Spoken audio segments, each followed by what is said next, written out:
morning. I'm here today with a short video, which is basically a second part of a video that I've presented earlier. This video is called Callback of an ABG. I've given you the details about what is the meaning of a callback of an ABG in the first part. In this part, I had promised that I'll come up with an email and an information about how we put up to the customer a request to return back the ABG to us. See, I've taken an example here of an email which I've shared with IFCO to return back the ABG to us. The email, according to the mail, first thing is that you need to, what is the content of the mail? The content is, first thing is the subject. What are we asking is, we're asking for the customer to return back the BG. So here we are, the subject is callback for ABG. Why a callback? Because we want the ABG to come to us before the duration, that is before the warranty and the claim period is over. Before that, we're asking the customer to return back the BG to us. Now we have currently, there were supposed to be 3 BGs against which the customer is supposed to return them back to us. The duration of these BGs have still not expired. So what I do is first I write callback of the ABG as a subject line. References the list of purchase orders. For the customer, it's important to have the purchase order list. I mentioned the purchase order list with our contract numbers here. Then I mentioned the details about this BGs. What it has, what again comes is that the purchase order number of the customer, our contract number, what are these ABGs. Then I mentioned the reference BG numbers and the dates as to when they were issued and the amount. These things are mentioned in the mail.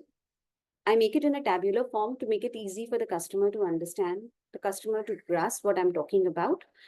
And then what I request is, I mentioned we request you to return the physical copies of the ABGs back to us. As why are we asking them why are we asking them to return? As the asset distributor and the asset cooler have been dispatched and received at your end. As I mentioned in the first part of the video, that we can call back an ABG after the equipment is ready and after the equipment is reached the customer's end. Then only will a customer be ready to return back the BG back to us, right? And to make it easier, again, what I do is we request the customer, we make it easier for the customer to give us the details about our address, the person to whom the courier packet has to reach. So I've given him those details. We request them to courier the original ABG to our address mentioned below. I've given them the Mumbai address.